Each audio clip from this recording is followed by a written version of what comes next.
अस्सलाम वालेकुम and a very warm welcome. आप देख रहे हैं आज पाकिस्तान। मैं हूं सिद्रा इकबाल और ये वीकेंड काफ़ी गर्मा गर्मी थी जब हम बात करें सियासी मैदान की, सियासी पस मंज़र की। जिस तरह कि आपको मालूम है कि 22-23 सितंबर कहा जा रहा था, बड़ी अहम तारीखें हैं, लेकिन उससे पहले ही लगता है कि काउंटडाउन शुरू हो चुका है। नवाज शरीफ साहब को समन किया गया कोर्ट्स ने और उन्होंने कहा कि फौरी तौर पर पेश हों और अदालतों को फेस करें। लेकिन जो काफ़ी अरसे की खामोशी थी, हमने देखा कि ओवर द वीकेंड साबिक वज़ीर आज़म नवाज शरीफ साहब ने उसको तोड़ दिया और अपना सियासी मौक़िफ़ पेश किया। उनका क्या कहना था ये हम आपको सुनवाते हैं, लेकिन उसके बाद हमने देखा कि सोशल मीडिया पे भी और तमाम सियासी हलकों में हलचल थी। ये एक ऑल पॉलिटिकल्स कॉन्फ्रेंस के तौर पे, APC के तौर पे सामने आया और एक दफ़ा फिर तनकीद की बौछार कर दी गई मौजूदा हुकूमत के ऊपर। हर चीज़ पे ये एतराज़ था जनाब, महंगाई पे एतराज़, मईशत के डूबने पे एतराज़, और सबसे बढ़कर ये कि बात कहीं पर भी ये नहीं हो रही कि लाए अमल क्या होगा आगे। सिर्फ ये कहा जा रहा है कि तहरीक चलानी बहुत ज़रूरी है। मौजूदा हुकूमत पाकिस्तान के लिए, पाकिस्तान के मफाद में नहीं है। सबसे पहले आपको दिखाते हैं कि जो लोगों को इंतज़ार था कि क्या नवाज शरीफ साहब वतन वापस आएंगे, उनका क्या मौक़िफ़ है, इल्ज़ामात उन पर साबित हो रहे हैं। कहा उन्होंने ये था कि अपनी सेहत के हवाले से उनका विज़िट है, लेकिन अब जब वो बेहतर फील कर रहे हैं, आए दिन उनकी तस्वीर हम देखते हैं, तो फिर ये तज़ाद क्यों? मेडिकल रिपोर्ट्स कहती हैं कि वो अभी भी सफ़र नहीं कर सकते।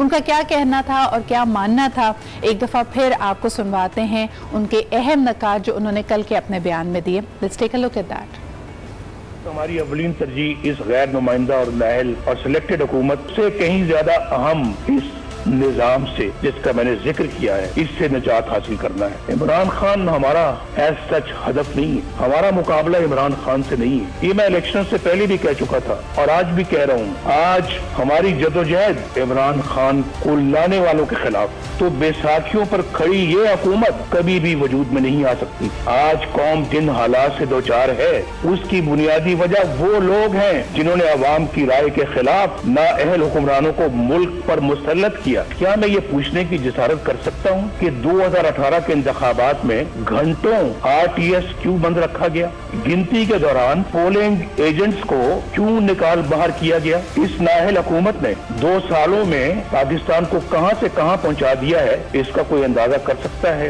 इस नालायक हुकूमत ने हर मामले पर यू टर्न लिया है। आज सरमायाकारी बिल्कुल खत्म हो चुकी है। CPAC सख्त कंफ्यूजन का शिकार है। CPAC के साथ पेशावर की BRT जैसा सलूक हो रहा है। एक डिक्टेटर के बनाए हुए इस इदारे को बरकरार रखना हमारी गलती थी। इस हद तक गिर सकता है। ये इदारा नहीं बल्कि अंधे हुकूमती इंतकाम का आलाकार बन चुका है। ये इदारा नैब इंतहाई बदबूदार हो चुका है और ये मुकम्मल तौर पर अपना जवाब खो चुका है। हमारी कौमी सलामती के लिए जरूरी है कि हम अपनी मईशत के साथ साथ अपनी मुसल्लह अफवाज को भी मजबूत से मजबूत तर बनाएं। नवाज शरीफ साहब के मुखालफिन कहते हैं कि ये पुराना वतेरा है, यानी जब वो अपनी खुद साख्ता जलावतनी में होते हैं तो मुल्क के तमाम इदारों को आड़े हाथों लेते हैं। उनके ख्याल में नैब, अदालतें, तमाम लोग अच्छा काम नहीं कर रहे। लेकिन उनके बयान में जो ये ख़ास नुक्ता है, जब उन्होंने कहा कि हमारी जद्दोजहद उनके ख़िलाफ़ है जो इमरान खान साहब को इस मौजूदा हुकूमती सेटअप को सिलेक्ट करके वोट देकर लाए हैं। अब इससे तो सवाल ये पैदा होता है कि क्या ये तमाम जद्दोजहद पाकिस्तान की अवाम और उनके हामियों की खिलाफ की जा रही है? जब हमने देखा था कि अदालतों में केस पिछले दौरे हुकूमत में चला, जब बड़ा मुल्कगीर नारा ये था कि मुझे क्यों निकाला, उस वक्त कहा जाता था कि वोट को इज्जत दो। आज वो वोटर्स जो इस पूरे अमल का हिस्सा रहे हैं, जिन्होंने अपनी हक़ रायदही को इस्तेमाल करते हुए PTI को मुंतखब किया, उनके खिलाफ जद्दोजहद चलाने की बात की जा रही है। फिर जहाँ तक इदारों का सवाल है, इन अदालतों को आके फेस किया तो जाना पड़ेगा। यानी अगर आपका ये मौक़िफ़ है भी, सवाल ये पैदा होता है इसको अमली जामा कैसे पहनाएंगे? क्या आपको लगता है ये जद्दोजहद मुल्क से बाहर, जबकि एक तरफ आप ये बयान दे रहे हैं कि आपकी सेहत ये इजाज़त नहीं देती कि आप पाकिस्तान ट्रैवल करके भी आ सके। दूसरी तरफ आपको बताया कि over the weekend social media पे मरियम नवाज साहिबा की कुछ तस्वीर थी जिसमें शायद वो मोटरवे पे सफ़र करते हुए भेरा के एक फूड रेस्टोरेंट पे रुकी और Twitter had a lot to say. Twitter ने काफ़ी आड़े हाथों लिया इस बात को। उन्होंने कहा कि जिस डील की आप मुंतज़िर हैं वो आपको फास्ट फूड रेस्टोरेंट पे नहीं मिल सकती। इसके अलावा भी बहुत सारे मीमर्स थे। I think social media does not stop anywhere.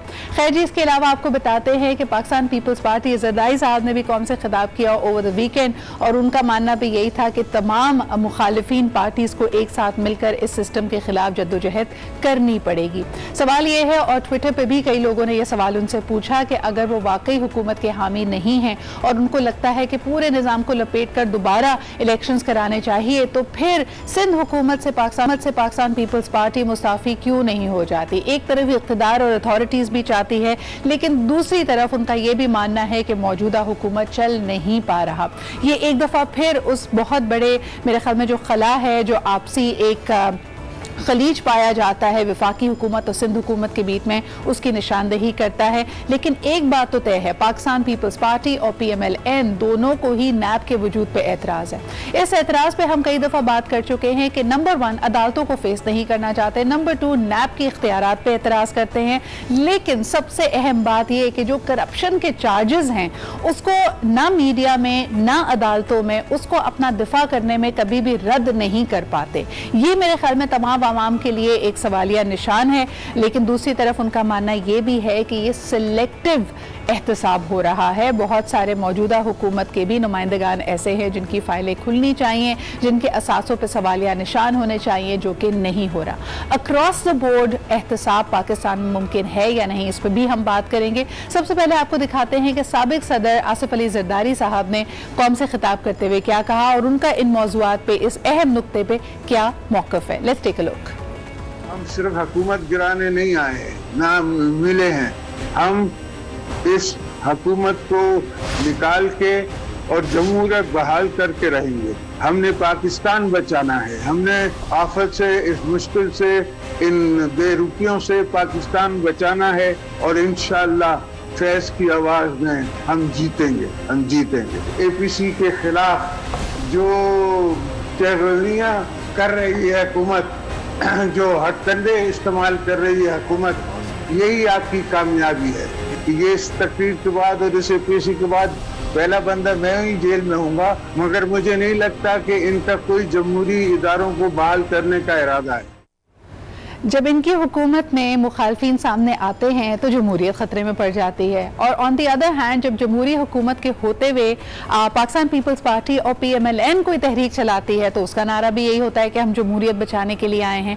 ये आखिरकार जमहूरियत सिर्फ और सिर्फ जब पीपल्स पार्टी की या PMLN की हुकूमत होती है तभी उसको जमहूरियत क्यों कहा जाता है? ये बहुत बड़ा सवाल है जो आप, मैं, हम सब सोशल मीडिया पर भी कर रहे हैं। लेकिन इस वक्त अहम सवाल ये है कि मईशत की मुश्किलों के बावजूद और हम जिस कोविड के दौर से गुजर रहे हैं, क्या वाकई पब्लिक सेंटिमेंट PTI की हुकूमत के खिलाफ हो चुका है? जो वादे, जो एक्सपेक्टेशंस को बहुत ज़्यादा बढ़ावा दे के वो हुकूमत में आए थे, क्योंकि पाकिस्तान पीपल्स पार्टी PMLN की जो वीकनेसेस हैं वो लोगों के सामने थी। उन वल्नरेबिलिटीज़ को हम सह चुके थे।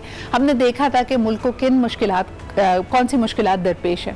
लेकिन पाकिस्तान तहरीक इंसाफ ने भी बहुत ज़्यादा वादे किए थे। अब शोमई किस्मत के बहुत सारी चीज़ें कंट्रोल से बाहर हैं। कोविड को कोई प्लान नहीं कर सकता था, मईशत की दूसरी मुश्किलात को प्लान नहीं कर सकता था। लेकिन क्या सारा का सारा बोझ, सारा का सारा इल्ज़ाम बारिशों को, क्लाइमेट चेंज को, बरसात को और कोविड को दिया जा सकता है, या वाकई इस हुकूमत को भी they need to pull up their socks? इस पर बात करेंगे। लेकिन आपको ये भी बताते चलें कि हमारे यहाँ तो गहमा गहमी है, लेकिन पूरी दुनिया आज अमन की हामी है और आज दुनिया भर में वर्ल्ड पीस डे मनाया जा रहा है। ये बड़ा अहम दिन है और इसके हवाले से सबसे पहले आपको दिखा, हर ज़बान पर अमन का नारा है। लोगों का मानना यह भी है कि सिर्फ जंग की नौइयत बदली है। कई दफ़ा हम रीजंस उसी तरह तलाश करते हैं। 9/11 के बाद अफगानिस्तान, इराक में छिड़ जाने वाली जंग और हमले इस बात के गवाह हैं कि सिर्फ हमारे तरीके बदले हैं। लेकिन दूसरी तरफ लोग ये भी कह रहे हैं कि बढ़ता हुआ जो तनाव है पाकिस्तान और भारत के बीच में, वो भी पूरी दुनिया में ख़तरे की घंटी बजा रहा है, क्योंकि दोनों ही ममालिक न्यूक्लियर ममालिक हैं। दूसरी तरफ हमने देखा कि सबसे ज़्यादा कशीदगी है इस वक्त चाइना और भारत के बीच में। If you look the last few decades, तो ये सिर्फ किस तरफ लेके जा रहे हैं मामलात को, ये बड़ा अहम है। लेकिन अमन की जो अहमियत है उससे हम इनकार नहीं कर सकते, और इसके लिए सिर्फ और सिर्फ खतरे का ना होना या जंग का ना होना, असलहे का इस्तेमाल का ना होना, that is not peace. Absence of war can never be termed at peace. Peace का वाकई मतलब है कि आपसी रवाबित इस तरह के हों कि इंसानियत और माशरे फल फूल सकें। इस पर हम मजीद भी बात करेंगे। अभी लेते एक छोटा सा break, we'll be right back.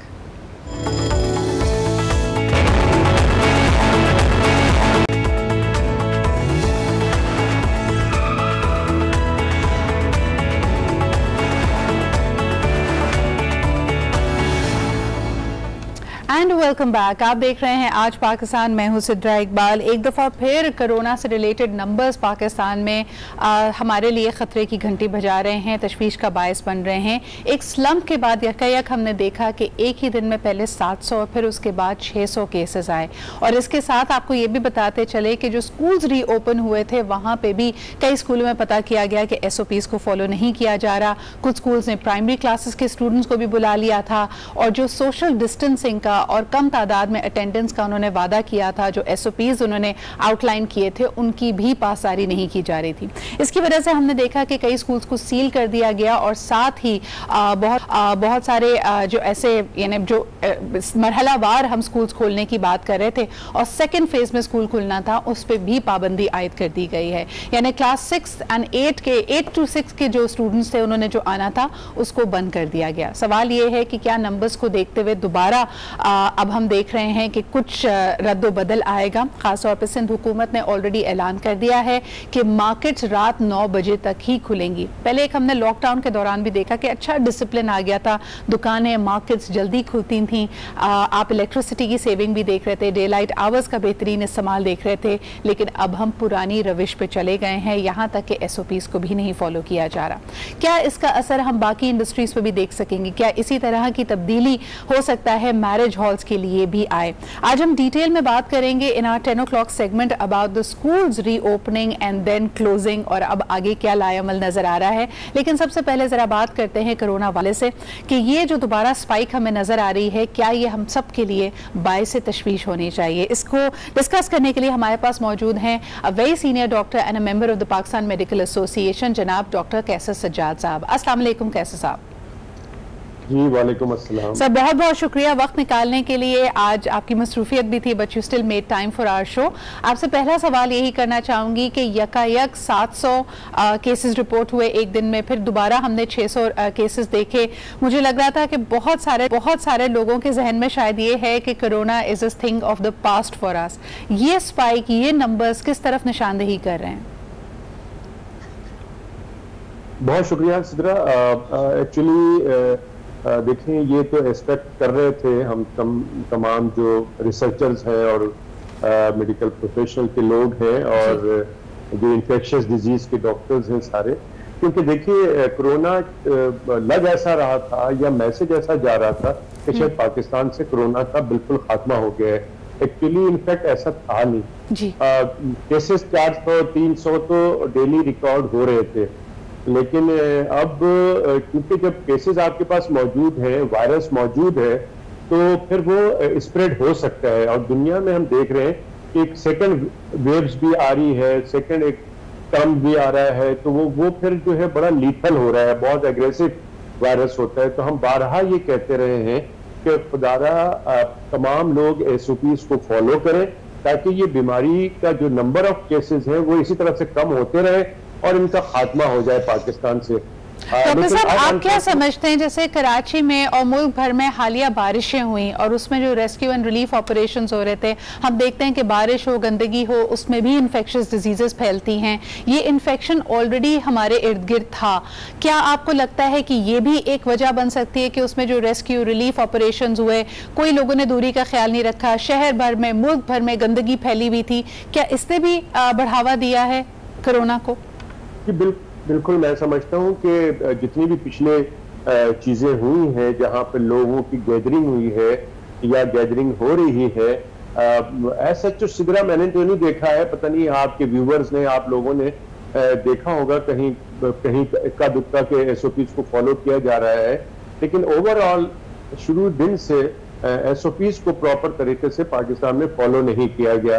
अभी तो मैं ये देखता हूँ कि लोगों ने अब तो हाथ मिलाना भी शुरू कर दिया, गले भी मिल रहे हैं, इवन के दफातरों में सरकारी दफातरों में जो है वो ये सारा काम चल रहा है, तो ये खतरा बिल्कुल मौजूद है कि ये बीमारी और मजीद इसमें इजाफा ना हो जाए, और अगर इजाफा होता है तो दोबारा फिर से हम उसी मसले में ना फंस जाए जो कि हॉस्पिटल पे बर्डन पड़ेगा। डॉक्टर साहब, हमारे पास एक पैनल लाइंड अप है 10 बजे के लिए, लेकिन उसमें हमने टीचर, स्कूल्स, पेरेंट्स और गवर्नमेंट की रिप्रेजेंटेशन रखी है। एज ए मेडिकल एक्सपर्ट मैं आपका ओपिनियन लेना चाहूंगी कि हम जो इतनी उजलत दिखा रहे हैं, मरहलावार हमने अनाउंस कर दिया है कि स्कूलों को रीओपन किया जाए। मैं बड़े इंपॉर्टेंट क्वेश्चंस रेज करने की कोशिश कर रही हूँ कि क्या SOPs हमने अपनाए। हमारे पास कोई कायदा मौजूद नहीं है कि चले बच्चा अगर घर से मास्क लगाकर आ भी रहा है तो क्या वो तमाम अमला जो स्कूल में मौजूद है उन तमाम की टेस्टिंग होगी। उस पर प्राइवेट स्कूल्स ने कहा जी इतनी बड़ी तादाद में हम टीचर्स की टेस्टिंग नहीं कर सकते, रैंडम टेस्टिंग करवा लेंगे। क्या आपको लगता है कि जिस तरह हम मरहलावार स्कूल्स खोल रहे हैं, कोई SOPs हमने डिफाइन नहीं किए हैं? अभी हमने देखा कि एक हफ्ते के अंदर अंदर कई स्कूल्स को सील करना पड़ा क्योंकि वहां SOPs फॉलो नहीं हो रहे थे। इज इट वाइज कि पूरे मुल्क में हम स्कूल्स को रीओपन कर रहे हैं? देखिए, मैं समझता हूँ कि सिद्धरा ये जो वायरस है ये बहुत जल्दी आपके पास से जाएगा नहीं, तो आपको कुछ ना कुछ अपने कारोबार को, अपने सिस्टम को ऑन करना पड़ेगा आहिस्ता आहिस्ता। लेकिन मैं ये बिल्कुल आपकी बात से एग्री करता हूँ कि हमारे यहाँ SOPs को प्रॉपर तरीके से ना फॉलो किया जा रहा है, ना फॉलो कराया जा रहा है।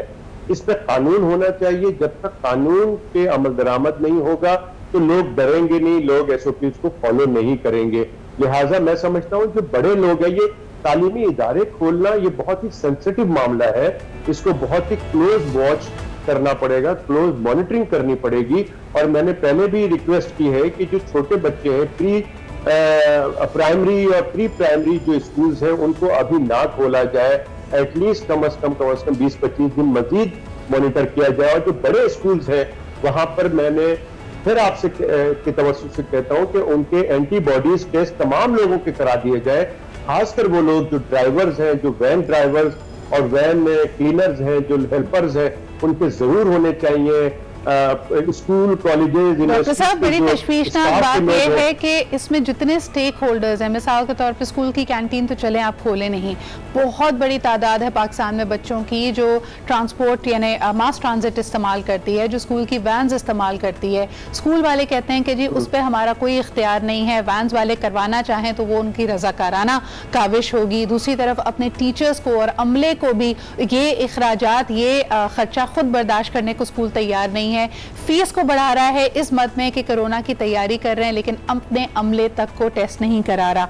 दूसरी तरफ marriage halls, again the same problem. Doctor साहब ये बताएगा कि एक मैरिज हॉल में जो सर्विस प्रोवाइड की जाती है, अगर मैरिज हॉल ओनर ये कहे कि जी हमारे अमले को हम करवा भी लेंगे, वहां पे जो फूल वाला आता है, जो केटरर आता है, जो वेटर्स आते हैं, कौन जिम्मेदारी लेगा उसकी? बिल्कुल आपकी बात दुरुस्त है, और मैं आपको बता रहा हूं कि ये कुदरत की तरफ से, आपने अभी एक बात बहुत अच्छी की थी कि कुदरत की तरफ से पाकिस्तान में या मुसलमानों को एक डिसिप्लिन होने का बहुत अच्छा मौका है कि आपका जो एक सिस्टम है, जो शाम को 10 बजे तक ये शादी हॉल अगर खुलते हैं तो विद प्रॉपर SOPs के साथ ये तमाम तर जिम्मेदारी जो हॉल मालकान है, जो शादी हॉल मालकान है, उनकी बनती है। तो उनका तमाम स्टाफ जब वो उस प्रीमिसेस के अंदर आ जाता है सर्विस के लिए, तो वो फिर पूरा कोरोना से सेफ होना चाहिए। तब जो लोग आएंगे वो सेफ हो सकेंगे, और उनको भी प्रॉपर तरीके से SOPs पे फॉलो कराना पड़ेगा। और अगर हम ये कराने में नाकाम रहेंगे तो फिर आप यकीन करें सिद्धरा के खुदा ना खास्ता कि ये फिर वही मसले में हम ना फंस जाए कि जहाँ के हमें बिस्तर नहीं मिल रहा है, हमें ICU में बेड नहीं मिल रहे, हमें वेंटिलेटर नहीं मिल रहा। तो ये चीजें नहीं आनी चाहिए। कुदरत की तरफ से हमने जो कंट्रोल हुआ है, ये कुदरत की तरफ से हमें एक इनाम मिला है, हमें इसको मेंटेन करना चाहिए, ताकि ये एक बहुत ही, जिन लोगों को कोरोना वायरस हुआ है उन लोगों का आप उनसे इंटरव्यू करें, उनसे पूछें कि उनके साथ क्या गुजरी है। जिन लोगों के प्यारे दुलारे इस मुल्क से चले गए कोरोना में मुब्तला होके, उनसे पूछें कि उन्होंने कितनी तकलीफें उठाई हैं। तो खुदारा, और फिर एक फिर वही सारी तमाम चीजें कि फिर वो तमाम कारोबार बंद हो, तमाम सारा रोजमर्रा की चीजें बंद हो, लोग परेशान हो जहनी तौर पे और माशी तौर पे, तो मैं समझता हूँ कि बेहतर यही है कि हमारा जो नारा है कि prevention is better than cure, और फिर मैं हमेशा कहता हूँ कि जान है तो जहान है, तो इस फार्मूले पे अगर आप अमल करते हैं तो फिर आगे चल के अगर आप जिंदा हैं, आप सेहतमंद हैं, तो ये तालीम भी हासिल कर सकेंगे आपके बच्चे, और ये जो कारोबार है वो कारोबार भी आप कर सकेंगे। डॉक्टर साहब, जिस तरह हमने पहले देखा था कि ईद उल फितर के बाद एक स्पाइक आई और उस वक्त सख्त तरीन, यानी जिस हद तक हम सख्ती कर सकते थे, हमने एक स्मार्ट लॉकडाउन को लेके आए और हमें एक गैप मिल गया, यानी जब लोगों का एक्सपोजर, एक दूसरे से इंटरेक्शन कम की गई तो नंबर्स नीचे आए। आपको लगता है कि दिन में 700 लोगों का, 600 लोगों का पॉजिटिव केसेस का रिपोर्ट होना, क्या एक दफ़ा फिर हमें इसी तरफ को जाना चाहिए, एक दफ़ा फिर थोड़े अरसे के लिए सब कुछ शट डाउन कर देना चाहिए? इस वक्त आपकी राय क्या है? What should the government and the policy makers be doing? देखिए, मैं समझता हूँ कि इस वक्त लॉकडाउन, कंप्लीट लॉकडाउन का वक्त नहीं है, लेकिन ये जरूर है कि तमाम जो इदारे हैं उन इदारों में स्ट्रिक्ट लॉकडाउन होना चाहिए, बसों में, ट्रांसपोर्ट्स में, बाजारों में, इसको स्ट्रिक्ट वो जो है SOPs को फॉलो करना होगा। कंप्लीट लॉकडाउन अभी नहीं, खुदा न खास्ता नहीं आया है, लेकिन जैसे दूसरे ममालिक में, अमेरिका में, यूरोप में और इवन ऑस्ट्रेलिया के अंदर आपने देखा कि मेलबर्न को शहर को कर्फ्यू लगा के उसको बंद कर दिया गया, दोबारा वहां से बिल्कुल क्लियर हो चुका था, लेकिन दोबारा उनके यहाँ ये वबा आ गई। तो इसी तरह से खुदा न खास्ता हमारे यहाँ दोबारा आती है, तो आपको करना पड़ेगा, आपको लोगों को घर बैठाना पड़ेगा जबरदस्ती, ताकि ये बीमारी फैले नहीं मजीद। तो लिहाजा उस सिचुएशन से आने से पहले ही हमें जो है वो ऐसे इक़दाम अभी करने चाहिए। अक्लमंदी और दानिशमंदी, आपने बिल्कुल सही कहा कि उसका एम्फसिस ये है कि आज अगर हम SOPs को सही तरह अपना लेंगे तो खुदा ना खास्ता ना ये नंबर्स ऊपर जाएंगे, ना ही हमें लॉकडाउन करने की ज़रूरत पड़ेगी। बहुत बहुत शुक्रिया। हमारे साथ मौजूद है डॉक्टर कैसर सज्जाद, सीनियर डॉक्टर। दफ़ा फिर तमाम लोगों के लिए ये वार्निंग साइन है कि नंबर्स ऊपर जा रहे हैं। अगर आप बेशक, अगर हम अभी इतने नंबर्स ज़्यादा नहीं है कि हमें लॉकडाउन की तरफ जाना चाहे, सब कुछ बंद करना पड़े, लेकिन अक्लमंदी इसमें है कि अपनी एहतियात ज़रूर कीजिए, SOPs को फॉलो कीजिए, हाथ बार धोते रहिए। उसके लिए आप सैनिटाइजर इस्तेमाल कर सकते हैं, स्प्रे इस्तेमाल कर सकते हैं, या फिर हाथ बार बार धोते रहिए। एक छोटा सा ब्रेक लेते हैं, वील बी राइट बैक।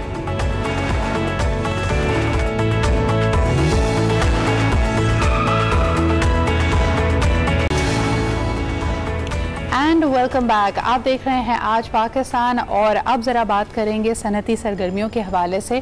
बहुत सारी मुश्किलात हैं जी। एक तरफ हम कोरोना की बात कर रहे हैं, सियासी पस मंज़र में बात कर रहे हैं, जो बार बार ये हमें एक तरह से इशारा दे रहे हैं कि इस वक्त बहुत सारी प्रॉब्लम्स हैं, and probably the policy framework is not conducive. सबसे पहले आपको दिखाते हैं कि एक और प्रॉब्लम जो इस वक्त इंडस्ट्री के सामने है, it's the natural gas shortfall, जो कि बहुत इंपॉर्टेंट है मईशत का पहिया चलाते रहने के लिए। सबसे पहले आपको दिखाते हैं एक report, and then we'll take this discussion forward. Karachi में गैस का बहरान शिद्दत इख्तियार कर गया। गैस की लोड शेडिंग से अवाम परेशान। कई इलाकों में गैस का प्रेशर इंतहाई कम है। मलीर, कायदाबाद, सुरजानी, औरंगी टाउन, पापोश, उस्मानाबाद, क्लिफ्टन, DHA समेत मुतादिद इलाके गैस की लोड शेडिंग का शिकार हैं। शहरियों का कहना है गैस ना होने की वजह से नाश्ता और खाना बाहर से लाते हैं। घर में गैस नहीं है, लाइट नहीं है, बाहर होटल पे आके नाश्ता कर रहे हैं। महंगाई इतनी है कि क्या करें। बिजली वालों ने तो हमारी ज़िंदगी अजीयन करके रख दी है। ना वो दिन देखते हैं, ना वो रात देखते हैं, जब चाहते हैं बत्ती ऑफ कर देते हैं। ना घर में खाना पक रहा है, ना बिजली है, ना पंखा है, कुछ भी नहीं चल रहा भैया। सुई सदरन गैस इंतजामिया सहूलियात फराहम करने के बजाय अवाम को सब्र की तलकीन कर रही है। अगर आप 10 साल पहले की हमारे गैस के ज़खायर से रिलेटेड रिपोर्ट्स को देखेंगे तो उसी वक्त से ऑल्टरनेटिव्स पे जोर दिया जा रहा था। ये बात बड़ी वाज़ेह कर दी गई थी कि 2010 से लेके अभी तक हमारा जो कंजम्पशन पैटर्न है हमारे यहाँ की सप्लाई को मैच नहीं कर पाएगा, and there will be shortfalls. और इस वक्त यही हो रहा है। हम देखते हैं कि कई इलाकों में और ख़ास तौर पर कई सूबों में कहा जा रहा है कि गैस की जो सप्लाई है उसमें तवातुर से कमी आ रही है। सवाल ये भी पैदा होता है कि अभी तो आपने रिपोर्ट हमारी डोमेस्टिक यूजर्स के हवाले से देखी, लेकिन इसका इंडस्ट्री पे क्या असर पड़ेगा, इसी हवाले से बात करने के लिए हमारे साथ मौजूद हैं senior industrialist and a patron of the site association of industry जनाब जुबैर मोतीवाला साहब। अस्सलाम वालेकुम जुबैर साहब। वालेकुम अस्सलाम। बहुत बहुत शुक्रिया मुझे ज्वाइन करने के लिए। It's been a wild conversation with you. मुझे बताइए कि इस वक्त जो सूरत हाल है, डोमेस्टिक यूज़र की प्लाइट तो टेलीविजन स्क्रीन्स पे और मीडिया के तवासुर से लोगों तक पहुंचती है, इंडस्ट्री इस वक्त इस बारे में क्या सोच रही है? सोचने का जो मकाम था वो तो निकल गया। हम जिस वक्त हमारे हालात हैं वो इंतहाई खराब हैं। मैं आपको बताऊं, ऐसे हमने पिछले यानी इतने साल हो गए, जरूर इसमें गैस के प्रेशर लो होते हैं, कभी हमारे पास प्रॉब्लम्स होते हैं, लेकिन तवातुर के साथ 12 दिन 13 दिन, आज मेरे ख्याल है आज 13वां दिन है जब हमसे वादा किया गया है कि शायद जो ना आज से कोई प्रेशर बेहतर होगा, ठीक होगा, लेकिन मुझे ऐसा लगता नहीं है। यानी इंतहाई मखदूश हालात हैं। और वैसे ही देखें आप, इंडस्ट्री जो है वो 2.5 से 3 महीने कोविड के अंदर बंद रही, इसके बाद अब जो है इसकी वजह से बंद कर दिया है। और आपकी गैस सप्लाई जो सिंध बलूचिस्तान को है, सबसे बड़ी बात यह है कि सिंध से 2600 MMCF गैस निकलती है। हमारी रिक्वायरमेंट 1300 से 1350 MMCF है। उसमें से आज हमको, यानी मैं आपको फ्राइडे की फिगर देता हूँ, 970 MMCF गैस आई। इसमें तो प्रेशर ही नहीं बनता। गैस की सप्लाई ऑल अबाउट प्रेशर। जब आप इसके अंदर प्रेशर बनाते हैं तभी गैस सप्लाई हो सकता है। वहां जब आप 970 देते हैं, डिमांड जो है वो 1300 1350 की है, तो प्रेशर नहीं बनता, लिहाजा कोई इंडस्ट्री चल ही नहीं सकती। यानी आप ही देखें कराची, जो कि अगर हम सिंध को देखें, कराची 4%। जुबैर साहब, what is the energy mix like right now? देखिए अभी हम देख रहे हैं, अगर इसको सियासी तनाजुर में भी देखा जाए, गुज़िश्ता हुकूमत इस बात पे बड़ा क्रेडिट लेती है कि जी पाकिस्तान में और ख़ास तौर पे कराची की इंडस्ट्री का सबसे बड़ा मसला था इलेक्ट्रिसिटी सप्लाई का और सिक्योरिटी का, जो हमने सॉल्व किया। और इसके अलावा वो जनरेशन प्लांट्स, जिसमें सोलर पावर प्लांट्स और विंड प्लांट्स की बात करती है। आप खुद भी you been in the forefront when it came to the Thar coal project. इस वक्त एनर्जी मिक्स इंडस्ट्री के लिए क्या प्रपोज किया जा रहा है? Is it forward looking? हमारे आने वाले दिनों के लिए क्या प्लानिंग है? देखिए, जहां तक इलेक्ट्रिसिटी का सवाल है तो इसके अंदर देखें, it has to be a mix. आज हमारा मिक्स बहुत अच्छा है। देखिए हमारे पास आज भी हाइडल जो है ना वो 33% हाइडल है। हमारा 33% गैस है और 33% फॉसिल फ्यूल्स है। अगर उसके अंदर हम ऑल्टरनेट एनर्जी को ऐड करने की कोशिश कर रहे हैं, और आज विंड तकरीबन कोई 200 से ज्यादा मेगावाट जो है वो इस सिस्टम में ऐड हो चुका है। लेकिन हमारी जो कैपेसिटी है, अनलिमिटेड कैपेसिटी, जो हमारा विंड कॉरिडोर है from Thatta to Jhimpir, is so wide that you can produce hundreds of thousands of electricity without any problem अगर आप विंड टनल उसको बना दे। and this tunnel has got a very good air speed, it's better than India and we have got lesser grade airs हैं हमारे पास। हम खुद इसके ऊपर जाना ही चाहिए। फ्यूचर की एनर्जी है वो सोलर और विंड का हाइब्रिड है।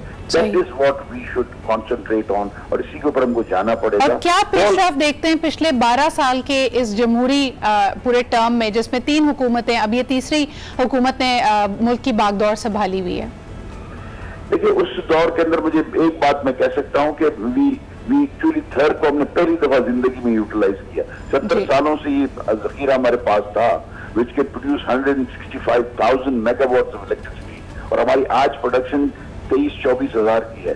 आप सोचिए 135,000 कैपेसिटी है। आज 650 मेगावाट जो है आज कोल का यहाँ से आ रहा है। तो अपफ्रंट टैरिफ जो है ना उस गवर्नमेंट ने दिया, और आज हम इसके ऊपर से ले रहे हैं। आगे इसके अंदर बहुत ज्यादा बढ़ने की जरूरत है, साथ ही विंड कॉरिडोर को एक्सप्लॉइट करने की। अभी देखिए सारी चीजें जो है ना ये सिंध में है, सिंध के अंदर थर भी सिंध में है, आपका ये जो विंड कॉरिडोर है वो भी सिंध के अंदर है, और सोलर तो ज़ाहिर कहीं भी अवेलेबल है, लेकिन it's a better quality of ultraviolet rays जो हैं वो सिंध के अवेलेबल हैं। तो जरूरत इस बात की है कि हमको इस कॉरिडोर को, इस पूरे खित्ते को हमको इस्तेमाल करना चाहिए। मैं सिर्फ पाकिस्तान की बात नहीं करता, मैं रिपीट करता हूँ, not only Pakistan, we can be the supplier of energy to the region. Absolutely, लेकिन उसके लिए मेरे ख्याल में पहला फाउंडिंग स्टेप, जुबैर साहब शायद आप उनसे अग्री करेंगे, कि सिंध हुकूमत का और वफाकी हुकूमत का आपस में बातचीत करना और एक पेज पे होना भी बड़ा अहम है। बहुत बहुत शुक्रिया हमारे साथ मौजूद होने के लिए। बड़ा अहम इशू है, इंडस्ट्री की फ्लाइट 13 हैव पास्ड और अभी तक गैस शॉर्टफॉल की वजह से इंडस्ट्री सफर कर रही है। There is so much potential, लेकिन पोटेंशियल को एक्सप्लोर करने के लिए हमें अपने आज का इस्तेमाल करना पड़ेगा। We have to explore the wind, we have to explore the coal, लेकिन साथ साथ बहुत ज़रूरी है कि पॉलिटिकल विल और कंसेंसस इसके लिए हो। एक छोटा सा ब्रेक लेते हैं, विल कम बैक और ज़रा बात करेंगे स्कूल्स का खुलना फिर बंद हो जाना, आगे क्या देख रहे हैं, क्या ये बात हम मान लें कि साल 2020 में क्लासेस रीस्टार्ट नहीं हो सकती। इस पर बात करते हैं एक छोटे से ब्रेक के बाद।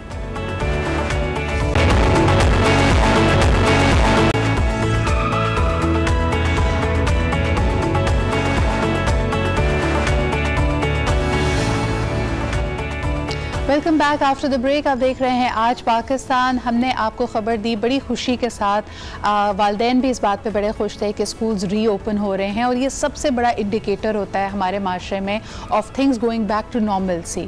5 महीनों से ऐसा लगता था ज़िंदगी मुंजमद हो गई है, पैरालाइज हो गई है, बिकॉज बच्चों की रूटीन वो नहीं रही थी। लर्निंग आप बेशक कहें कि ऑनलाइन क्लासेस हो रही थी, घर पर वालिदैन बहुत मेहनत कर रहे थे, लेकिन वो बात नहीं आ पा रही थी। तो बच्चों में भी ये खुशी की लहर थी कि जनाब अपने कैंपस में अपनी रूटीन पर वापस जाएंगे।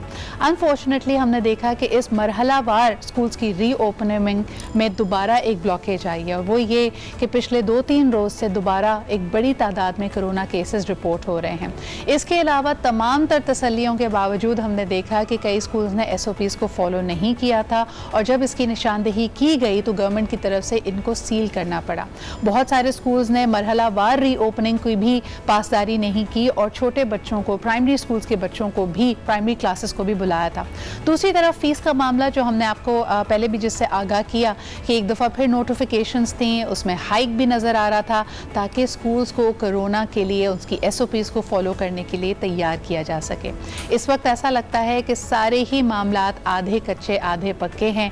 किस तरह गवर्नमेंट और पॉलिसी मेकर्स इंश्योर कराएंगे कि SOPs फॉलो हो रहे हैं, या फिर नंबर्स को बढ़ते हुए देखकर एक दफ़ा फिर हमें मोहतात रहते हुए दानिशमंदी यही है कि हमें रुक जाना चाहिए। ये तमाम सवालात, इसके अलावा आप हमें कॉल करके बताइए कि बहैसियत एक पेरेंट के क्या आप तैयार हैं, बहैसियत एक टीचर के क्या आप समझते हैं कि स्कूल्स को रीओपन होना चाहिए। हमारे साथ जो आज हमारे मेहमान मौजूद हैं, सबसे पहले आपको उनसे तारुफ करवाते हैं। गवर्नमेंट को रिप्रेजेंट करते हुए ऑफकोर्स क्योंकि सबसे भारी रियासत की इस वक्त जिम्मेदारी है, हमारे साथ मौजूद हैं मुसर्रत जमशेद चीमा साहिबा, आप स्पोक्स पर्सन हैं फॉर द पंजाब गवर्नमेंट, और इसके अलावा हमारे साथ मौजूद हैं काशिफ मिर्ज़ा साहब, आप ऑल प्राइवेट स्कूल्स फेडरेशन को लीड कर रहे हैं। बहुत शुक्रिया आपकी भी मौजूदगी का। पेरेंट्स को यहाँ रिप्रेजेंट करते हुए the chairman of the students parents federation जनाब नदीम मिर्ज़ा साहब मौजूद हैं। And last but definitely not the least we also have with us Subuhi Irtiza साहिबा, जो कि एक लॉन्ग टर्म एकेडमिशियन है। She is had a brilliant career with various schools and right now she is a project director with Aspire grammar school. आप सबको यहाँ पे मैं वेलकम करना चाहूँगी। सबसे पहले मुसर्रत जी, अगर गुफ्तगू का आगाज़ आपसे किया जाए, गवर्नमेंट्स ने देखा कि नंबर कम आ गए हैं, तमाम ही सूबाई हुकूमतों ने तैयारी के बाद स्कूल्स को खुलने का एक नोटिफिकेशन जारी किया। इस वक्त क्या सूरत हाल है? जो दूसरा मरहला था जिसमें कहा जा रहा था कि 8वीं जमात से लेकर 6ठी जमात तक के बच्चों को अब उनके लिए स्कूल्स अभी बंद ही रखे जाएंगे, इसमें कोई पेशरफ्त हुई है? क्या सोच रही है इस पर गवर्नमेंट्स? बिस्मिल्लाहिर्रहमानिर्रहीम। बहुत शुक्रिया सिदरा। देखिए, अगर पंजाब की बात करें तो तकरीबन 1,20,000 हमारे जो है ना स्कूल्स की जो है ना वो तादाद है जी। हमने ये पॉलिसी रखी है कि अगर किसी स्कूल के अंदर सिदरा एक भी केस रिपोर्ट होगा तो हमें उस स्कूल को बंद करना पड़ेगा, लेकिन हम सिर्फ उसी स्कूल को ही बंद करेंगे। आपके अगर चंद स्कूल जैसे 2, 4, 5, 10 में अगर ये केसेस रिपोर्ट होते हैं तो हम 1,20,000 स्कूलों को बंद नहीं कर सकते।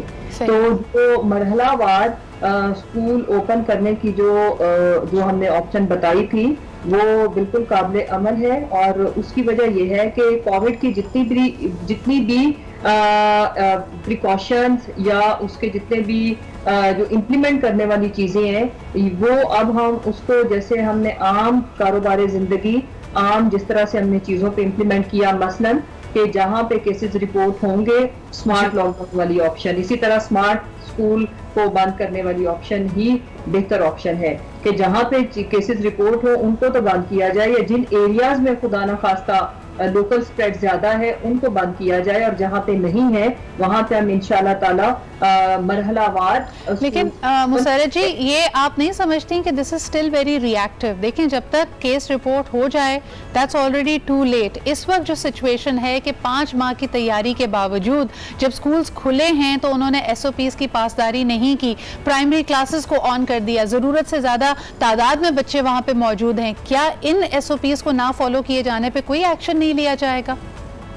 नहीं, ऐसा तो बिल्कुल नहीं है सिद्रा। उसमें इसकी मैं आपको अर्ज करती हूँ। पहली नंबर 1 थिंग इज कि अगर कहीं भी केस रिपोर्ट होता है और अगर उस स्कूल ने 100% SOPs को भी फॉलो किया है तो उसे बंद करना पड़ेगा। ओके, दूसरी ये कि अगर फर्ज करें कि केस रिपोर्ट नहीं हुआ और SOPs पे अमल दरामद नहीं हुआ, इस केस में भी हमें स्कूल को बंद करना पड़ेगा। सही, तो ये तो जो इस चीज में बेएहतियाती या मतलब किसी का कैजुअल एटीट्यूड हम बिल्कुल भी अफोर्ड नहीं कर सकते। हमारे बच्चों की जिंदगियों का मामला है।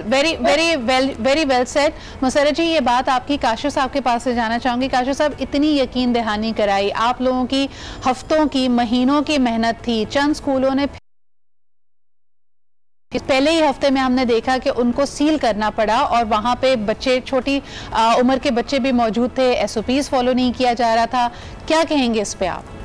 देखिए, 2,07,000 प्राइवेट स्कूल हैं जिनके अंदर जो ये कोड हुए हैं, पूरे पाकिस्तान के अंदर 35-40 केसेस हुए हैं जी। उनमें यूनिवर्सिटीज भी हैं, कॉलेज भी है, उसके अंदर जो है वो पब्लिक स्कूल्स भी हैं, और पूरे पाकिस्तान में जो कोड हुए हैं प्राइवेट स्कूल वो गिनती के 4 या 5 हैं। अब 2,07,000 स्कूल में अगर 4 या 5 स्कूल बहुत बड़ी एक स्ट्रेंथ बनती है तो वो भी मुझे आप बताएं। आप फिर उनका भी जिक्र काइंडली कीजिए, जो कि 2,07,000 बाकी स्कूल हैं जिन्होंने SOP पे मुकम्मल अमल किया, कोई वहां पे केस नहीं है। फिर सवाल ये पैदा होता है कि जो टेस्ट कब हुए हैं? अगर ये टेस्ट पहले दिन हुए तो इसका मतलब है वो बच्चा स्कूल से तो क्लियर नहीं हुआ, वो बच्चा या वो टीचर जो है वो अपने घरों में हुआ। तो प्रोटोकॉल क्या था? प्रोटोकॉल तो ये था कि आप उस इलाके को सील करते, उसके घर को सील करते, उस बच्चे के पूरी फैमिली को चेक करते। वो तो किया नहीं। उस स्कूल का कसूर ये था कि उसने पहले दिन जब स्कूल खोला तो चेकिंग में जो उसकी जो रैंडम चेकिंग में उस की जो हुई, तो जो वो करियर जो घरों से लेकर आया, जो पता नहीं 1 हफ्ता पहले का हुआ है शिकार या वो टीचर हुआ है, तो क्यों ना आपने जो राइज है वो सिस्टम उस इलाके को पहले सील किया जाना चाहिए था। तो आप कह रहे हैं कि जिम्मेदारी पेरेंट्स पे भी आयद होती है, लेकिन काशिफ साहब यही सवाल तो हम बार बार उठा रहे हैं, बच्चा बेचारा। अब ये तो एक पिंग पोंग बॉल की सिचुएशन हो गई है। जो स्कूल होगा, जो टीचर्स होंगे, वो इस बात की जिम्मेदारी पेरेंट्स पे डाल देंगे। पेरेंट्स कहेंगे हमने बच्चे को भेजा था, बिल्कुल सही गया था जी। इसमें तो है ना, अगर आप पहले दिन मुमकिन ही नहीं है ना कि पहले दिन एक बच्चा आया या एक टीचर आया। It's a very valid point. इसको मैं ले जाना चाहूंगी नदीम साहब के पास, जो कि पेरेंट्स को ऑफ कोर्स रिप्रेजेंट कर रहे हैं हमारे पैनल में। नदीम साहब, पहले ही दिन बच्चा स्कूल जाता है, बार बार लोग कह रहे हैं कि अपने बच्चे के साथ साथ दूसरे बच्चों का भी ख्याल रखें। अगर बच्चे की तबीयत नासाज थी, वो एक्सपोज था, आपके घर में कोई कोरोना केस था, क्यों नहीं वालिदैन एहतियात कर रहे और फिर भी बच्चे को मजबूर करके क्यों स्कूल भेजा? Thank you very much. देखें, मैं काशिफ साहब से एग्री करूंगा कि जैसे उन्होंने कहा कि 2 लाख कुछ स्कूल थे और उसमें से कुछ केसेस रिपोर्ट हुए, और ये देखिए, बच्चा जो है वो सिर्फ कैरियर है। बच्चा जो है वो 1 से 17 साल तक के बच्चे को कोई ख़तरा नहीं है कोरोना से। उसके पास एंटीबॉडीज डेवलप हो जाती हैं और वो रिकवर कर लेता है। नहीं नदीम साहब, ये भी मिस इन्फॉर्मेशन है। देखिए, मैं नहीं चाहूंगी कि हमारे प्लेटफॉर्म पे बैठ के हम ये बात करें कि 1 से 17 साल का बच्चा एक्सपोज भी हो जाए तो वो सिर्फ कैरियर है, उसकी जान को खतरा नहीं है। SOPs हमने सब इसी तरह फॉलो करनी कि वो ना सिर्फ कैरियर है, खुदा ना खासा वो खुद भी बीमार पड़ सकता है बहुत शिद्दत के साथ। बिल्कुल सही कह रही है कि उसके लंग्स में कोई है तो है, लेकिन उसका जो रेशो है वो 0.06% है WHO की रिपोर्ट के हिसाब से। बहरहाल, लेकिन वो इतना खतरनाक सूरत हाल है कि अगर वो बच्चा पहले से बीमार है या आपके स्कूल में आया है और वो उससे सारे बच्चे इन्फेक्टेड हो सकते हैं। मेरा जो सवाल है, जो हमारा जो कंसर्न है वो ये है कि हमें स्कूल खोलने की जल्दी क्यों है? हमें स्कूल खोलने की जल्दी इस वजह से है कि हम ये चाहते हैं कि बच्चों का तालीमी साल ज़ाया नहीं हो जाए। सही। बच्चों का तालीमी साल तो ऑलरेडी ज़ाया हो चुका है। आधे बच्चे जो हैं वो स्क्रीन एडिक्टेड हो चुके हैं, गेम्स खेल रहे हैं, 1 से 1.5 घंटे की क्लासेस लेते हैं और वो भी आपको पता है कि ऑनलाइन क्लासेस की फैसिलिटीज़ जो है वो मुश्किल से 2 लाख स्कूलों में चंद स्कूलों में मौजूद है, बाकी मौजूद भी नहीं है। तो हमें स्कूल खोलने की जल्दी से है कि वो जो सारे कारोबार खुल गए हैं तो ये कारोबार भी दोबारा खुलना चाहिए। अब जैसे आपने बताया कि ये स्कूल के जो खोले और दोबारा बंद कर दिए गए, मुसर्रत चीमा साहिबा ने फरमाया, आप ये बताइए कि जो पेरेंट्स से फीस वसूल की गई उसका क्या होगा? स्कूल तो सील हो गया, हमारी फीस डूब गई। हमारा कॉन्सर्न सिर्फ ये है कि जब तक कोरोना मौजूद है, एक बच्चे की भी लाइफ का रिस्क हमें नहीं लेना है, हमें स्कूल नहीं खोलने चाहिए, और जितने अरसे स्कूल बंद रहें उस स्कूल की कोई भी फीस पेरेंट्स जो है वो देना नहीं चाहते, बल्कि मोस्टली जो पेरेंट्स हैं जिनकी मैं नुमाइंदगी कर रहा हूँ वो ये चाहते हैं कि हम बच्चे को स्कूल भेजे ही नहीं। वेरी वैलिड पॉइंट्स, और ये एक पेरेंट का पर्सपेक्टिव है। ऑफ कोर्स सुबुई जी आपकी तरफ लाना चाहूँगी, बिकॉज जिस तरह हम कहते हैं कि टीचर्स आपके रूहानी वालदैन का दर्जा रखते हैं हमारे माशरे में, तो पेरेंट्स का ये कहना है कि एक भी बच्चे की ज़िंदगी हम दाव पे नहीं लगा सकते। स्कूल को खोलने की वजह यह है कि बच्चे का तालीमी साल ज़ाया ना हो, उसकी पढ़ाई, उसकी लर्निंग डिस्टर्ब ना हो, जो कि ऑलरेडी हो चुका है। और दूसरी तरफ उनको लगता है कि ये काफ़ी हद तक ट्रांजैक्शनल बात है, because now people are in the business of providing education. तो आप क्या कहेंगी कि इसका वो जो एक बिजनेस एंगल है वो इस वक्त हाईलाइट हुआ है, या वाकई बच्चों की हमें सेहत को अव्वलीन तरजीह देनी चाहिए? पहली बात तो मैं ये कहूँगी कि स्कूल एक बिजनेस हो सकता है, तालीम बिजनेस नहीं है। Education is not a business, school एक बिजनेस है। So let's take both the things separately. बिल्कुल, अगर हमने इन दोनों चीज़ों को मिक्स कर दिया तो we will keep muddling up कि स्कूल बिजनेस है और स्कूल वाले कमा रहे हैं और स्कूल में ये प्रॉब्लम्स चल रही हैं और बच्चों को कोरोना ना लग जाए। आज रेस्टोरेंट्स खुले हुए हैं, मार्केट प्लेसेस, मॉल्स खुले हुए हैं। मैं जहाँ भी गई मैंने कहीं भी कोरोना SOPs को फॉलो होते नहीं देखा। स्कूल एक वाहिद अदारा होता है जो डिसिप्लिन के साथ चलता है। I think I have been and my whole life has been spent in schools. मैं आपको बताऊं, एक वाहिद ऐसा इदारा है स्कूल जहां आप हर डिसिप्लिन SOPs के साथ उसको इम्प्लीमेंट किया जा सकता है। स्कूल का उस्ताद, रूहानी वालदा या वालदैन होते हैं स्कूल के उस्ताद। वेल बीइंग ऑफ स्टूडेंट्स अगर आप देखें तो साथ उस्ताद से ज़्यादा मेरा नहीं ख्याल कि कोई और माँ बाप के अलावा कर सकता है। और इंटरेस्टिंगली जब हम इसको क्यों खास तौर पे हम एक बीमारी की बात कर रहे हैं, अगर आप स्कूलों की बात करें, स्कूल्स तो आए दिन इस तरह के बच्चों में फैलने वाले जो एपिडेमिक्स होते हैं उससे डील करता है। उसको पता होता है कि जी अगर वबाई बीमारी, चिकन पॉक्स फैला हुआ है, मीजल्स फैला हुआ है, फ्लू फैला हुआ है, या अगर एक बच्चे के सर में जुएं भी हो गई हैं तो उसको हैंडल कैसे करना है। तो स्कूल्स पे एतमाद क्यों नहीं कर रहे पेरेंट्स? क्योंकि स्कूल पे अगर एतमाद नहीं किया तो फिर तो सब कुछ खत्म हो जाएगा। स्कूल इज अ कम्युनिटी और स्कूल कम्युनिटी ही की तरह चलता है। विद इन स्कूल बाउंड्री भी एक वो कम्युनिटी है जिसमें एक हेड टीचर है, और मेरे ख्याल में हम जो स्क्रीन्स पे सिखाते हैं, यानी मैं बार बार कहती रहूं कि आपने हाथ धोने हैं, सैनिटाइज करना है, जो चीज़ वाकई बच्चों के जहन में रहती है, जो उनके बिहेवियर में तब्दीली लाती है, अगर आपने अपने घर में भी उन SOPs को फॉलो कराना है तो बेहतरीन उसका जो सरचश्मा हो सकता है वो आपका स्कूल है। ब्रेक पे जाते हैं, वापस आएंगे और काशिफ साहब से पूछेंगे कि उनको ये इतना ट्रांजैक्शनल क्यों लगता है। इसी बच्चे को लेके मॉल कोई कबाहत नहीं है, उसको फास्ट फूड खिलाने में कोई कबाहत नहीं है, लेकिन जब स्कूल जाते हैं तो आपको लगता है कि वो चीज़ सिर्फ क्योंकि फीस ले रहे हैं तो वो फीस माफ होनी चाहिए। इस पर बात करते हैं एक छोटे से ब्रेक के बाद।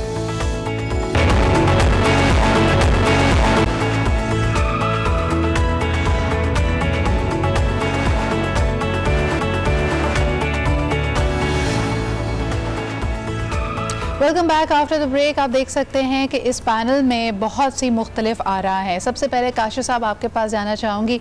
ऑफलाइन एक गुफ्तगू हो रही थी और मेरी नदीम साहब से जो बात हुई, उन्होंने कहा कि जी हम हरगिज़ ये नहीं चाहते कि हमारा बच्चा कहीं पे भी ये महसूस करे कि हम उस्ताद की या स्कूल की इज़्ज़त नहीं करते, लेकिन एक तनाव इस वक्त हम महसूस कर रहे हैं पेरेंट्स और स्कूल इंतज़ामिया के बीच में, जहाँ पे फ़ीस को लेकर मामलात हैं, बहुत सारे मामलात हैं। आपने तो मुझे लास्ट मेरे प्रोग्राम्स में कहा कि गैलप के तमाम सर्वेस कहते हैं 80% पेरेंट्स चाहते हैं कि बच्चे स्कूलों में चले जाएं, लेकिन यहाँ तो मामला उलट नज़र आता है और बहुत सारी पेचीदगियाँ, खुसूसन पेरेंट्स सरापा एहतजाज हैं फ़ीस को लेकर, फ़ीस हाइक को लेकर। क्या कहेंगे आप? मैं भाई एहसानमंद हूँ पेरेंट का जिन्होंने हमारे पे ये एहसान किया है कि वो हमारा एहतराम करते हैं, क्योंकि आज के दौर में तो ये भी बहुत बड़ी गनीमत है। हमें जो कुछ गालियां दी गई हैं ऑन द रिकॉर्ड, और फिर गालियां देने के बाद भी हमारे पे मेहरबानी उनकी के वो हमारे एहतराम करते हैं। अच्छा, गैलप के हवाले से 85% जो पेरेंट हैं ये उनकी नुमाइंदगी नहीं कर रहे। वो पेरेंट और हैं, वो आम इंसान, आम पाकिस्तानी हैं जो कि जिनके बच्चे पिछले 6 से 8 माह से आउट ऑफ स्कूल हैं। वो 5 करोड़ वो बच्चे जो जिनकी ये नुमाइंदगी नहीं कर रहे। लिहाजा मैं तो एक तो ये अदब से बात कर दूं। दूसरी बात ये है कि यहाँ पे फिर मैं वही कहूंगा 2,07,000 में टोटल अगर 4 या 5 कोड हुए हैं तो बाकी पाकिस्तान क्यों नहीं बंद हुआ, सिंध क्यों बंद हुआ है? और अगर बाकी पाकिस्तान खुला है, एनसीओसी का एक प्लेटफॉर्म मौजूद है, जो आपके मिनिस्टर कॉन्फ्रेंसेस वहां ऑप्शन मौजूद है, तो इतनी जल्दी क्या थी? फिर सबसे बड़ी बात क्या, ये हकीकत किसी को पता है कि इस वक्त पूरे पाकिस्तान में जो बुक्स हैं वो अवेलेबल नहीं है मार्केट में, तो कौन सी क्लासेस होनी है? अपनी खामियां छुपाने के लिए हमने इल्जाम लगाना शुरू किया। ये वो पाकिस्तान है बदनसीबी के साथ जहां के अंदर जो शराब की बोतल पकड़ी जाए ना तो वो बाद में शहद की बोतल बनती है, प्लेटलेट्स कम हो जाए ना तो रिपोर्टें उसकी भी आ जाती हैं। तो सबसे पहले तो सवाल ये था कि वो बच्चे, वो पेरेंट्स, वो टीचर जिनके आपने कोरोना निकाल दिए हैं, उनको घरों को क्यों नहीं सील किया, स्कूल को क्यों किया, उन इलाकों को क्यों नहीं सील किया? अब आ जाते हैं दूसरी तरफ कि अब इसका हल क्या है जी। अभी जो मुशर्रफ साहबा ने बात की, मैं इसको सेकंड करूंगा। भाई अगर आपको नजर आ गया तो हम तो खुद कह रहे हैं हम आपके साथ हैं। जो एसओपीज को फॉलो नहीं करेगा, अल्हम्दुलिल्लाह स्कूल्स ने फॉलो किया है। उक्का दुक्का अगर कोई वाकयात हुए हैं तो वो सबकी जो नुमाइंदगी नहीं कर सकता, लेकिन मैं ये नहीं कहूंगा कि जनाब वो हम उसे डिफेंड करें। हम गवर्नमेंट के साथ हैं, आप उस पर एक्शन लें। नहीं, इसमें तो आपने भी कहा है गवर्नमेंट भी हरकत में आई हुई है। काशिफ साहब, सवाल मेरा ये है कि मुझे लगता है जितनी दफा भी मैंने ये गुफ्तगू सुनी, उन्होंने कहा जी पेरेंट्स का मानना ये है कि साल जाया हो चुका है, हम फीस देने को तैयार नहीं है क्योंकि वो जो फिजिकल फाइनेंशियल पिंच है वो सब महसूस कर रहे हैं। उस पर क्या हल निकाला जाए? मैं अर्ज कर रहा हूँ जी, जिन स्कूल की ये वो हमारी कम्युनिटी का बमुश्किल 1 से 2% है, वो ऑनलाइन फैसिलिटी भी दे रहे हैं, जिस तरह इन्होंने कहा भी है कि ऑनलाइन फैसिलिटी अवेलेबल है, तो वो ऑब्वियसली उसको फीस वो चार्ज करें। बाकी ने तो पेरेंट ने पे ही नहीं किया। जब उन्होंने पे ही नहीं किया तो कैश फ्लो बंद हुआ और हमारा जो 15 लाख टीचर बेरोजगार हुआ, इन्होंने खुदकुशियां भी की। तो लिहाजा ये जो जस्टिफिकेशन है ना, ये हकीकत नहीं। अब मैं ये गुजारिश कर रहा हूँ कि सितंबर से लेके हमने बल्कि ये भी रिकमेंड किया था कि आप बजाय इसके लिए ये 6 माह बाकी जो रहेंगे हैं इसको हम ज्यादा स्ट्रेस करें, अगला 12 माह इकट्ठा करें, 18 माह को हम 2 हिस्सों में डिवाइड करके 9 माह का सेशन करें ताकि इस साल को बचाया जाए। अभी आपने रिजल्ट्स देखे बच्चों के, कितने बच्चों के रिजल्ट्स बुरे आए हैं। उसकी बुनियादी वजह यह है कि कंटिन्यूटी नहीं रही। फिर अब जो अगला साल आ रहा है इसमें आप डिसकंटिन्यूटी करेंगे तो उसका इम्पैक्ट और ज्यादा होगा। और सबसे बड़ी बात मैं इसलिए एक और बात आपसे करूं कि जो एजुकेशन के हवाले से जो इम्पोर्टेंट है वो यूनेस्को यूनिसेफ ने क्या कहा कि अगर एक बच्चा 6 माह आउट ऑफ स्कूल होगा तो वो 5 साल रिकवर होने में लगाएगा। और in most of the cases बच्चा सारी जिंदगी के लिए भी तालीम से मफलूज हो सकता है। इस वक्त हमारी बेटियां जो हैं वो इस वक्त जो आउट ऑफ स्कूल हुई हैं और जो वो बच्चे जो चाइल्ड लेबर का शिकार हुए तो कभी वापस नहीं आ सकते। आप बिल्कुल सही कह रहे हैं कि अगर लार्जर कॉन्ट्रैक्ट्स में मैक्रोस में बात की जाए तो छोटी छोटी चीज़ें, सबसे बड़ा जो ड्रॉप आउट रेट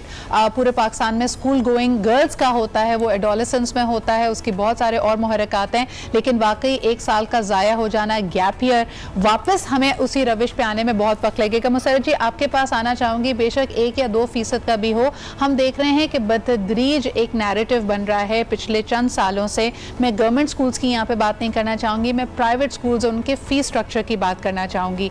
एक ख़ास सोच है जो कहती है कि उनके साथ नाइंसाफ़ी हो रही है, पेरेंट्स के ऊपर मैंडेटरी होता है, पेरेंट्स के पास सवाल करने की गुंजाइश नहीं होती, अगर फ़ीस बढ़ जाए तो पेरेंट को बहरहाल देनी पड़ती है। पिछले कुछ प्रोग्राम्स में जब ये प्रोटेस्ट की बात हुई कि जी कोरोना से पहले 10% 10 से 15% कई स्कूल्स ने, ख़ास स्कूल्स ने, लेकिन कुछ स्कूल्स ने जब फीस बढ़ाई और मैंडेटरी था पेरेंट्स के लिए देना तो पेरेंट्स ने कहा कि जी इसकी वजह से तो हमारे घर में आए दिन झगड़े हो रहे हैं। इस मसले को रिजॉल्व करने के लिए हुकूमत क्या करेगी? क्योंकि सुप्रीम कोर्ट ने तो एक तरफ ऑर्डर दिया था कि फीस को कम करे, लेकिन उसको लोगों का कहना यह है कि कई जगह फॉलो नहीं किया जा रहा। What will the government do for this?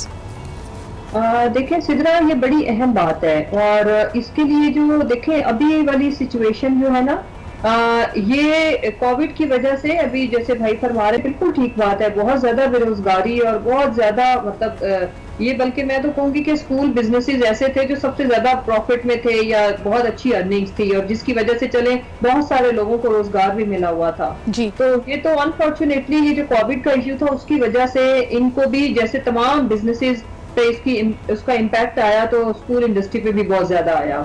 अब जो इम्पोर्टेंट चीज है वो ये है कि हम इन दो फर्क चीजें हैं। एक ये due to this pandemic school के ऊपर इसका इम्पैक्ट, और एक है ओवरऑल अगर चीजें ठीक हो तो फिर। अब सबसे इम्पोर्टेंट चीज ये है कि हम जो पाकिस्तान तहरीक इंसाफ की जो गवर्नमेंट है, हमारा सबसे जो कह लें कि अगर प्रायोरिटी लगाएं तो उसमें एजुकेशन के ऊपर एक निसाब का ठीक होना, और उसके बाद कुछ चीजें जैसे कुछ मुसर्रत जी कतई कलामी की माफ़ी चाहती हूँ, लेकिन आप सही कह रही हैं कि इसमें करिकुलम का सही होना, बाकी चीज़ें भी अहम हैं, लेकिन ये बबलिंग इश्यूज थे। ये जो फीस का मसला था ये पहले भी बबलिंग कर रहा था, कोविड में ये और उभर कर आ गया क्योंकि लोगों की जो कुव्वत ख़रीद है, जो परचेजिंग पावर है, जो आमदन है, वो बहुत कम हो चुकी है। मेरा सवाल इस वक्त ये है कि इसको रिजॉल्व करने के लिए गवर्नमेंट्स क्यों नहीं कोई पैकेज हमारे स्कूल्स के लिए ऑफर करती, क्योंकि बहरहाल ये हकीकत है कि पेरेंट्स इस वक्त फीस नहीं दे पा रहे हैं और स्कूल्स पिछले 5 माह से जो उनके फिक्स चार्जेस हैं, जो फिक्स एक्सपेंसेस हैं, वो पे कर रहे हैं। उन्होंने बिजली की कीमत देने, यानी जो खर्चा है वो देना ही देना है, उन्होंने अपने रेंट की अमाउंट देनी ही देनी है, उन्होंने अपनी सैलरीज देनी ही देनी है। इसके लिए गवर्नमेंट क्यों नहीं कोई पैकेज अनाउंस करी स्कूल्स की रिलीफ के लिए? देखिए, जो इम्पोर्टेंट चीज है वो ये है कि जो बिफोर कोविड तो यहाँ पे जो इंक्रीज थी उसके ऊपर आपको पता है कि जो पेरेंट्स वो कोर्स में भी गए, कोर्स ने जो डिसाइड किया, गवर्नमेंट ने उसको हमने इम्प्लीमेंट किया एज इट इज। जहाँ पे भी खुदा ना खास्ता शिकायत मौसूल हुई, देखिए रिपोर्ट तो यही करेंगे ना, जब तक गवर्नमेंट के पास रिपोर्ट नहीं आएगी, कोई पेरेंट कोई भी कि किस जगह पे इस जो कानून के जो कोर्ट्स के जो ऑर्डर्स थे उनको इम्प्लीमेंट किया गया कि नहीं। दूसरी जहां तक रहेगी बात कि देखें एक्सपेंडिचर्स बहरहाल जब स्कूल बंद थे तो जिनकी रेंट्स की बिल्डिंग थी या फिर कुछ क्योंकि स्टाफ तो आ नहीं रहा था, स्कूल टीचर्स भी नहीं आ रहे थे और इलेक्ट्रिसिटी बिल्स भी मेरा ख्याल है कि बहुत नॉमिनल आए होंगे। उसकी वजह ये कि स्कूल तो चल ही नहीं रहे थे तो सब कुछ तो बंद। मैम वो तो एवरेज की बेसिस पे आता है, वो तो उतना ही आ रहा था, चाहे हमारा घर हो, दुकान हो या स्कूल हो। नहीं ऐसे नहीं होता सिद्रा, ये आपको किसने कह दिया? चले मैं ये बात सुबोई जी की तरफ ले जाती हूँ। सुबोई जी, आप एक स्कूल की एडमिनिस्ट्रेटर है, मुझे बताइए कि जो एक्सपेंसेस हैं, एक तासुर ये भी है, गवर्नमेंट का भी यही तासुर है, पेरेंट का भी यही तासुर है कि जब क्लासेस नहीं हो रही, बच्चे नहीं आ रहे, तो आप लोगों के खर्चे ही क्या हैं? तो जरा इस पे डालिएगा कि खर्चे हैं क्या। मेरा ख्याल है हम बहुत आसानी से शिफ्ट कर देते हैं, एक बात को दूसरी बात से मिला देते हैं, लेकिन अगर आप स्कूल के लेवल पे आके देखें तो मेरा नहीं ख्याल, मेरे इर्द गिर्द जितने भी स्कूल हैं उनके टीचर्स उनके रोल्स पे हैं। स्कूल के टीचर्स की सैलरी, आपने ये भी सुना होगा कि कहीं थोड़ी बहुत कटौती की गई है उनकी सैलरीज पे, लेकिन स्टाफ को अगर आप ले ऑफ कर दें तो कल आपको वो एक्सपर्ट या अपना स्टाफ वापस नहीं मिलता। You can not do that and rest I think majority of the schools have not done any of that thing. ठीक है। यूटिलिटीज़ की जहाँ तक बात है, वो यूटिलिटीज़ तो कहीं भी मेरा नहीं ख्याल कम हुई, एवरेज पे बिल्स आ रहे हैं, वो एवरेज पे बिल्स आज भी हैं। उसके अलावा जो आपका डोमेस्टिक स्टाफ है या आपका जो एडमिन स्टाफ है, आप उसको भी ले ऑफ नहीं कर सकते। जैसे आप सोचते हैं अपने लोगों की भलाई के लिए, मेरा ख्याल है हर स्कूल ने ये सोचा कि इस टाइम पे कोविड अपने लोगों को ले ऑफ करके उनको हैंड टू माउथ कैसे कर सकते हैं। तो आप कह रहे हैं कि रेंटल खर्चा अपनी जगह है, गवर्नमेंट ने कोई रिलीफ नहीं दी स्कूल्स को, और majority of across Pakistan rental buildings में, और रेंट्स जब आप स्कूल के लिए लेने जाते हैं तो आप पूछिए कि लैंडलॉर्ड की कीमत उससे दुगनी हो जाती है जो एक नॉर्मल किसी घर को लेने में वो रेंट दिया जाता है। स्कूल को देख के तो 4 गुना बढ़ चुकी होती है उसकी। काशिफ साहब, आप लोगों के through out conversation, sorry ma'am, ये बात मैं काशिफ साहब की तरफ भी ले जाना चाहूँगी क्योंकि एडवोकेसी करते वक्त इस बात के लिए तगोदो करते हुए कि स्कूल्स को रीओपन किया जाए, आपकी गवर्नमेंट से, पेरेंट्स से कई 12 मीटिंग्स हुई, क्या उसमें किसी रिलीफ पैकेज का जिक्र हुआ? कोई मांग आप लोगों ने की, कोई उसके ऊपर बात करने की कोशिश की? देखिए, हमने अब स्कूल्स के लिए तो कोई मांग नहीं की, अलबत्ता अपनी टीम की 15 लाख टीचर था, जो एमफिल था, पीएचडी टीचर्स भी उसमें शामिल थे और एमए टीचर भी थे। और आप हैरान होंगी, बल्कि मीडिया पे ये चीजें आई कि बेचारों ने रेडियां लगाई। इलेक्ट्रिकल इंजीनियर को हमने देखा जिसने रेडियो पे फल बेचे। तो हमने अपने टीचर्स के लिए जरूर किया, अब भी करेंगे, क्योंकि देखिए आप जब ये सारे सोच रहे होते हैं ना, तो इकोनॉमी के अंदर ये 500 अरब की इकोनॉमी है जो पूरे पाकिस्तान के अंदर लोगों का रोजगार व्यवस्था है। स्कूल अकेला नहीं है, उसके साथ वैन वालों का एक रोजगार है, उसके साथ स्टेशनरी है, उसके साथ यूनिफॉर्म वाले हैं, बेशुमार लोगों के घर हैं। इसमें जो खुदकुशियां हुई हैं वो आप हैरान होंगे उनके, अगर आप फैमिलीज पे किसी में प्रोग्राम करें तो फिर आपको पता चलेगा कि इतना इजी नहीं है। हाँ, बच्चों की सेहत बहुत इंपॉर्टेंट है, एसओपीज पे कंप्रोमाइज नहीं होना चाहिए, हम गवर्नमेंट के साथ, लेकिन गवर्नमेंट को भी ये रियलाइज करना चाहिए कि 25A article it's a state responsibility, और 2.5 करोड़ मेरा बच्चा पब्लिक स्कूलों में है। काशी साहब बिल्कुल सही कह रहे हैं। छोटा सा ब्रेक लेते हैं, वापस आएंगे, ओवरऑल पिक्चर पे भी बात करें। अगर मसला ओवरऑल आके फीस पे रुकता है या इस फाइनेंशियल बर्डन की बात की जाती है जो बहरहाल स्कूल्स बर्दाश्त कर रहे हैं, गवर्नमेंट को भी इसका अदराक होना चाहिए, लेकिन फिर ऐसा तो नहीं हो सकता कि सबसे कमज़ोर कड़ी क्योंकि पेरेंट्स है, उसने बच्चा पढ़ाना भी है तो वो फीस भी दे और फिर बाकी सहूलतों को और ज़रूरियात को देखते हुए कि सेहत के लिए इंपॉर्टेंट है बच्चा घर पे ही बैठा हो। ये बात भी बड़ी अहम है, इस पे बात करते हैं एक छोटे से ब्रेक के बाद।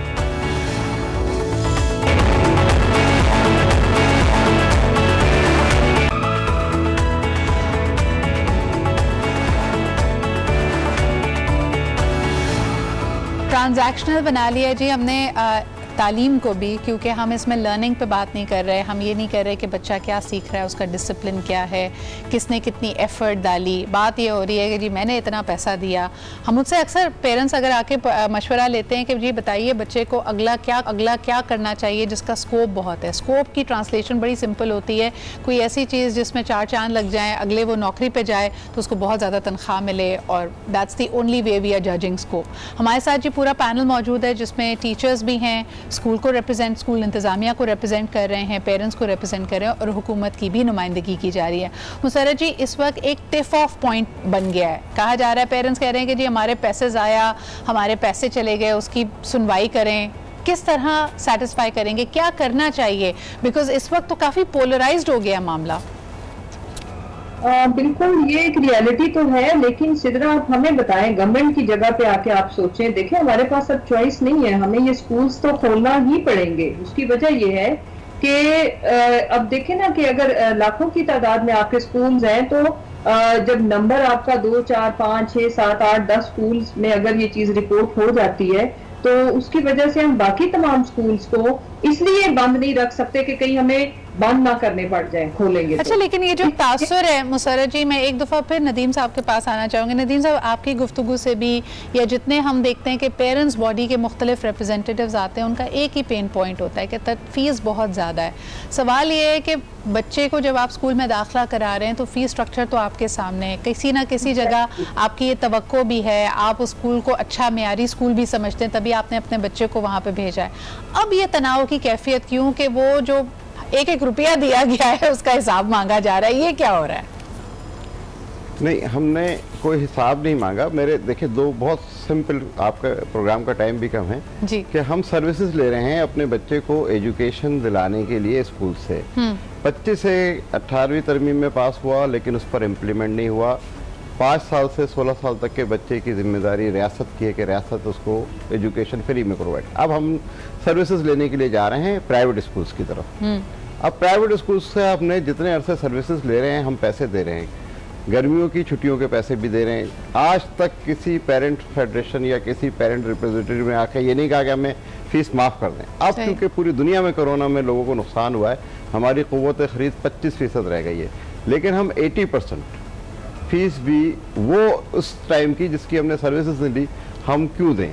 नंबर 1। नंबर 2, हमारा मुतालबा सीधा सीधा है कि if yes corona, no school, no school, no fees. अच्छा, मुझे बताएं कि अगर ये वैक्सीन नहीं आती अगले 5 साल तक, और पूरी दुनिया में स्कूल्स इस वक्त खुले में, बाय द वे यूके में आप देख लीजिए, अमेरिका में देख लीजिए, इंडिया में देख लीजिए, जहाँ नंबर्स बहुत आए हैं, खुले हुए, तो हम अगले 5 साल तक क्या करें? ऑनलाइन लर्निंग से आप मुतमईन नहीं है, फीस आप नहीं देना चाहते, तो क्या पूरे पाकिस्तान में 5 साल के लिए तालीम बंद कर दें? नहीं, देखें आप ये जो बात कह रही हैं, सारी दुनिया में स्कूल्स खुले हुए हैं, बहुत सारे ममालिक में स्कूल नहीं खुले हुए हैं, और हम भी यही कह रहे हैं कि आप स्कूल खोलें। कोरोना अगर नहीं है आप बिल्कुल खोलें। हम भी अपने बच्चे को एजुकेशन दिलाना चाहते हैं, हम भी ये चाहते हैं कि वो स्कूल जाए, पढ़े जाकर, इस वक्त वो तो बीच का रास्ता निकाल लेते हैं। बीच का रास्ता निकालने के लिए कोई तैयार तो हो। नहीं, सस्पेंड कर देते हैं बच्चों के एडमिशन। सरकार जब वैक्सीन आ जाएगी तब आप भेजिएगा बच्चे को, उस वक्त हम 90% पेरेंट्स जो ये कह रहे हैं कि गैलेप का सर्वे आप देख लें, गैलेप का सर्वे